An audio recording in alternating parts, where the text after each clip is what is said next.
Anthony Slater just revealed something that's got me feeling a way I did not expect to feel today. The Kings nearly traded Domantas Sabonis to us at the deadline in a deal centered around RJ Barrett, and Sabonis apparently would have welcomed the move. So basically, we were this close to a completely different roster, and I genuinely don't know how I feel about it.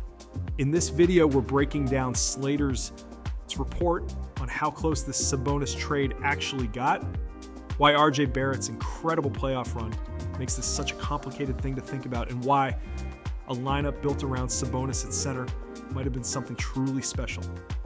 Before we get into it, quick shout out. We're closing in on our next subscriber milestone of 3,000 subs on this channel, and this Sabonis report genuinely caught me off guard, given everything else we've been tracking this summer.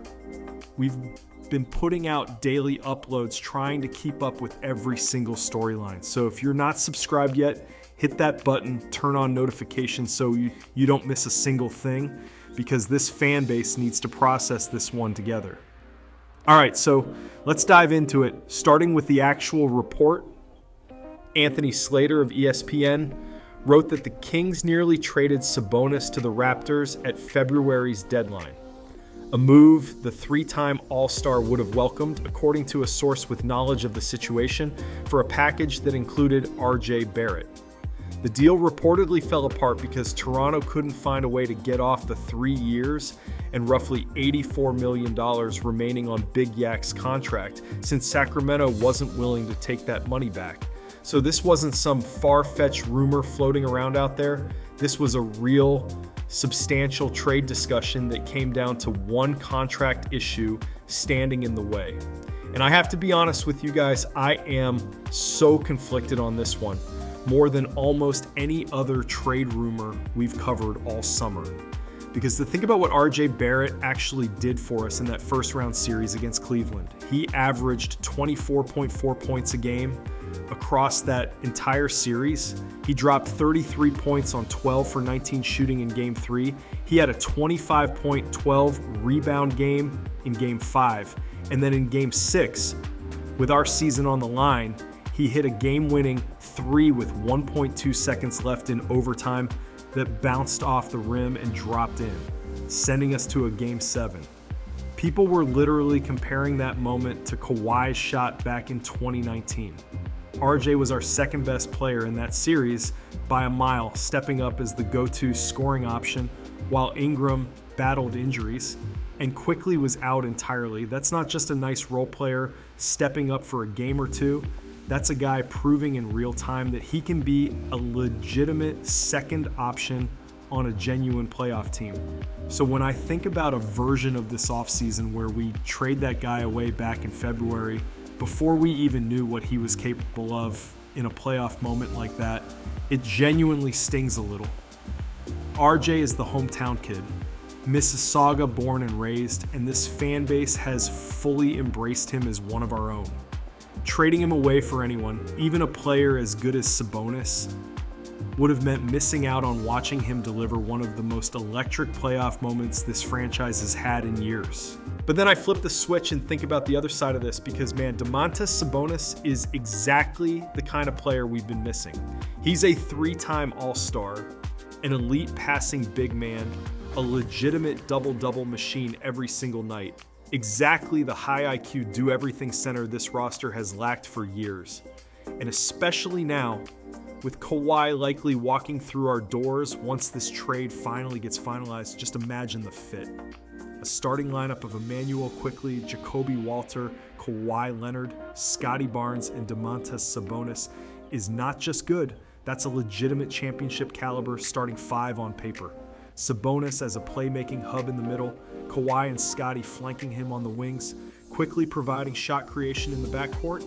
That's the kind of two-way, high IQ roster construction that actually wins in the playoffs. Personally, I go back and forth on this constantly, and I genuinely don't know what I wanted to happen here. Part of me is relieved this trade fell through purely because of what RJ went on to show us in the playoffs, because you can't put a price on watching a young guy from right here in the GTA deliver a moment like that for this city. But another part of me looks at our need for a legitimate starting center. a real high IQ presence in the middle of our defense and offense, and thinks about how much easier this Kawhi era could be with a player like Sabonis already anchoring our front court. It sucks having to pick between those two outcomes, honestly, because both versions of this roster have real appeal.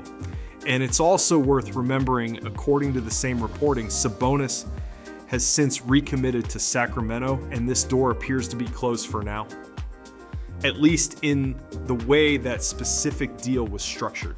So this is genuinely just us looking back at a path not taken, not something we can actually go get today, but it's still worth talking through because it tells you a lot about how this front office has been thinking about upgrading this roster for a while now, well before the Kawhi trade even came together. Here's a question I want answered honestly in the comments.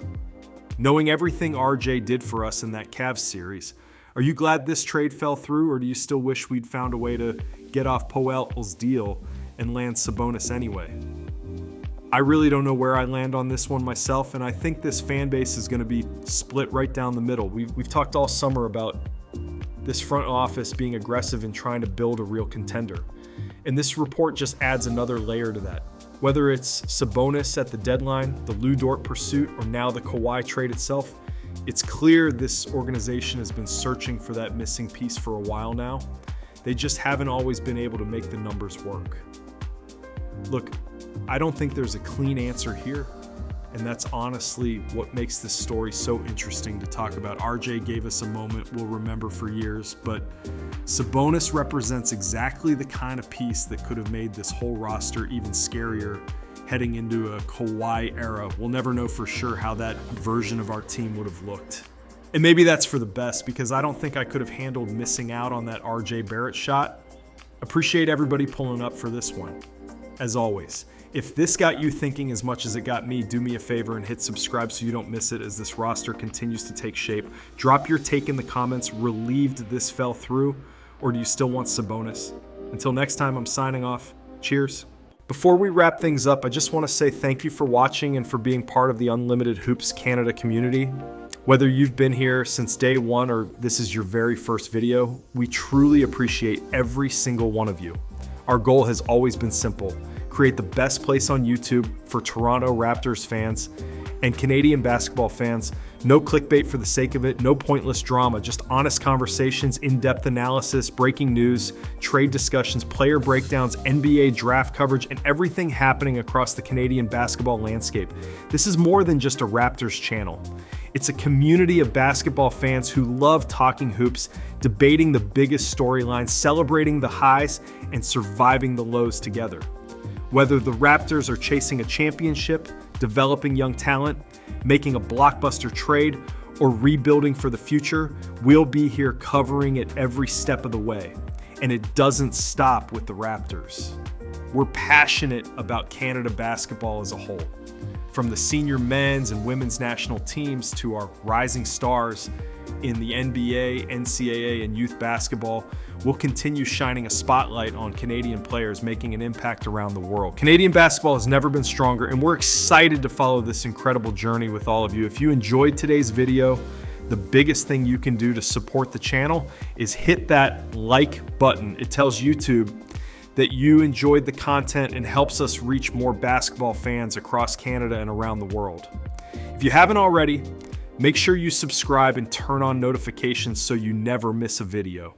We upload consistently, covering breaking Raptors news, trade rumors, free agency, game analysis, draft content, off-season moves, Canada basketball updates, and plenty more throughout the year. We also want to hear from you. Drop your thoughts in the comments below. Do you agree with today's take? What would you do if you were running the Raptors? Which Canadian players should we talk about next? We read the comments every day, and many of our future videos are inspired by the conversations happening right here in this community. Finally, if you know another Raptors fan or someone who loves Canadian basketball, share this video with them. Word of mouth is one of the biggest reasons channels like ours continue to grow, and every share genuinely helps. Thank you again for spending part of your day with us. We never take your time or support for granted. Until next time, this is Unlimited Hoops Canada, and as always, keep supporting Canadian basketball, Keep believing in the Toronto Raptors, and we'll see you in the next one. Take care, everyone.